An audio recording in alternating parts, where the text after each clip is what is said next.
go get us some lumber. All right, I'm at Lowe's waiting to pick up my curbside order for everything I need to make my yikes. I'm so scared for some reason. Confidence, girls. I'm gonna look for your order real quick. You're fine. Do what you gotta do.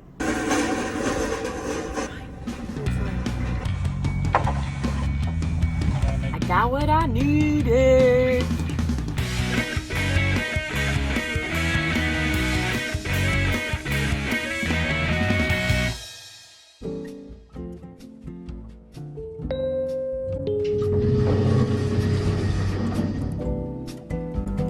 Hi. That was an elevator. You guys, this is the 10th episode of the Art Mack Makes show, the show for Graham and the fam where Mack makes art and also makes conversation. And for this week, I made a project that I have been building up to for about a full year now. And I know I haven't told you what we're building yet, and I don't know why I'm saving it for a big reveal, but we'll do a big reveal. It's a Barbie dream shelf wall display for all of the Barbie dolls that I've made and the miniatures that I continue to make. Thank you so much. I actually tried this project about a year ago and ended up giving up on it. She ended up going straight in the dumpster. Sometimes you just have to free yourself of something that's not working. The first time around, I thought I was gonna craft the thing, more like gluing things together. This time around, I decided we're gonna go full builder mode. I'm gonna let a different Mack talk you through the design and the boards and the maths and the measurements. Oh, the cat farted. Good cat, you cannot chew the cord. So the finalized design consists of 6 different rooms across 4 levels. There's these extra display nooks, and I think this overhang on the top gives it that Barbie house look that I've been wanting from the beginning. I can't believe I forgot to tell you this part. I designed it to hang over a couch, but we didn't have a couch, so I bought a couch, and that couch was brown, and I didn't want a brown couch, so I made it pink.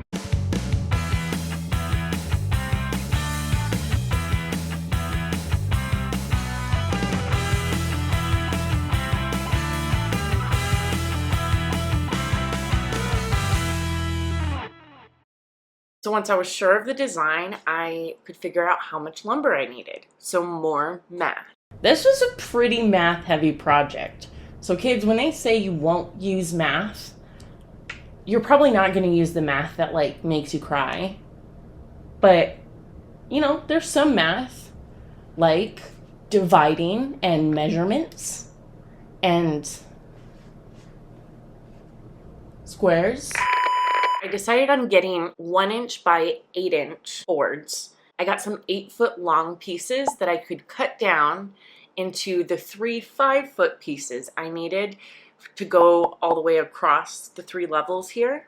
I could also get these longer top and bottom pieces from an 8-foot board. And then I could use the extras to cut some of the 14" vertical boards. Then all I would need is 1 5-foot board to get the rest of the vertical boards. How many times can I say board? Getting real bored of it.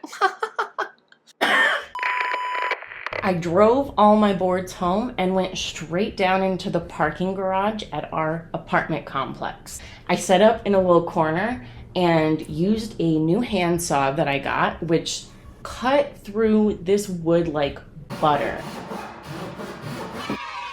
For each cut, I screwed down a board on the line as a guide so it would be nice and straight, and just went through it. Boom, boom, boom. There even was this super handy little cart down there just waiting for me to use. So that was my little sawhorse table, that in the back of my car. So I wheeled those over to the other side of the parking garage where there's an outlet and plugged in my mini electric sander and just hit them all. So I had nice smooth edges on all of my boards. I toted them upstairs in that same little cart. The animals, of course, were very interested in what was going on. Look at them, they're like little like pop-up Pokemons. Is there a Pokemon that pops up? If there is, they're like that one.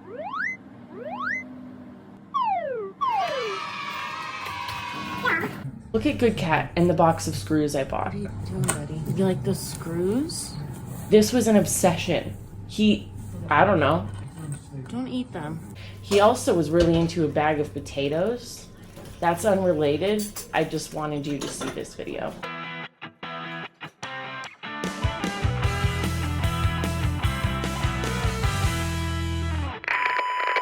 And this was still all on the very first day.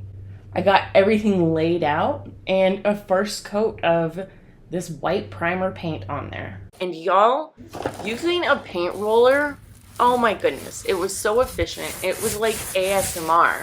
Listen, look.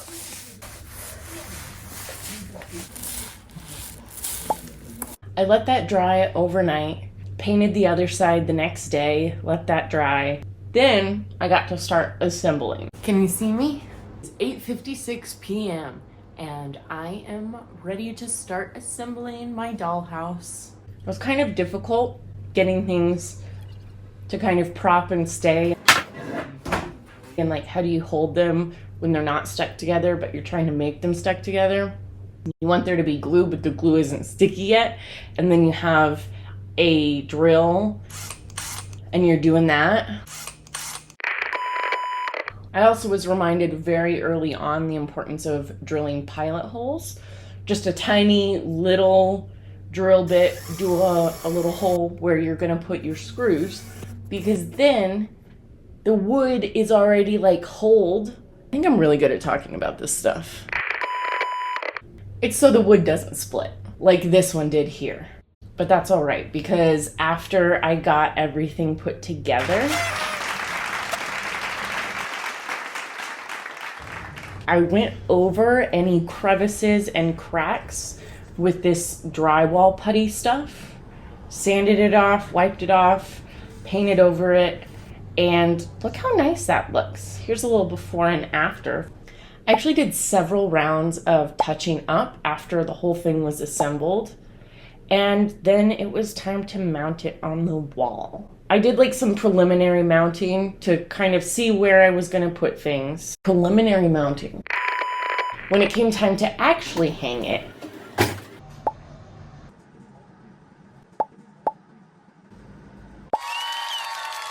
I went and bought a stud finder because this thing is pretty heavy. I think the stud finder was broken. What's happening? Good Cat. Are you a stud? It actually didn't work very well for our walls though, because we have a textured plaster, and so it couldn't tell the thickness very well of where there was a stud. But I think after a lot of trial and error, I figured out where the studs are. It's like use a magnet. To brag or anything, but they're level.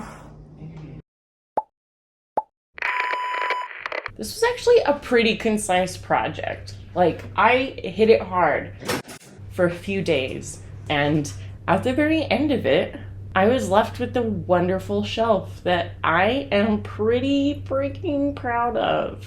There it is.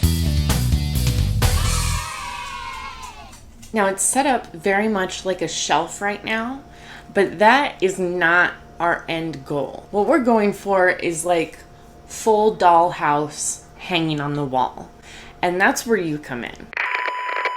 All of you are going to help me furnish this dollhouse. I'm serious.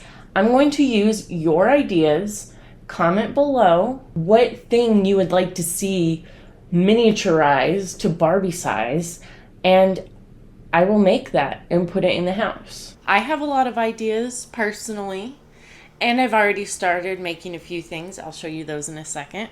I almost want to guarantee that I'll make your ideas, because then it could be like Day 42 of making all my subscribers' ideas into Barbie-sized miniatures. I'm gonna turn this room right here into like a replica of my apartment. So here's the stuff I've made so far. Do you like my new couch? Do you like the tiny version of my new couch? If you see that couch, no you don't. This is great.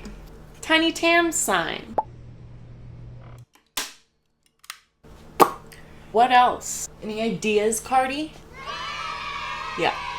I made a mini version of my Cardi B portrait. I have filmed all the making of this stuff, by the way, and I'm going to be releasing them individually as shorts. Clear.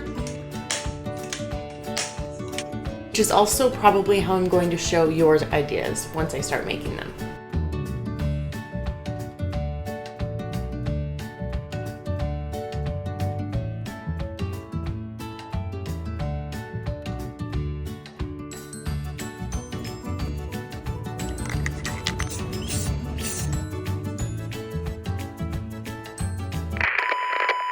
Let's get this up.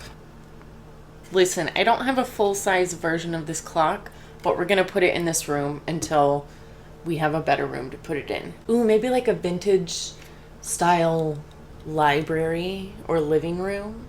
Ooh, this is a fun one. I made the shelf. Which also means I have a teeny tinier version of the couch. That's a fake laugh.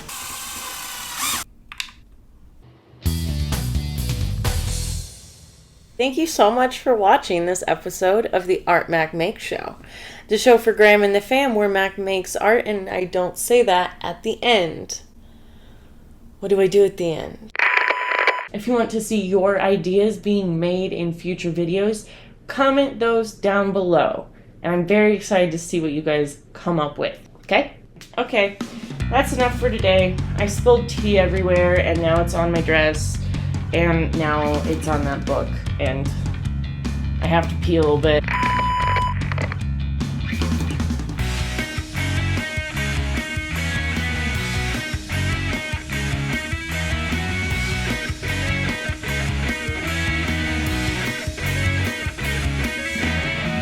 Like a little, like, splinter in my arm or something. Can't feel where it is. There's my teeny tiny splinter. Ow!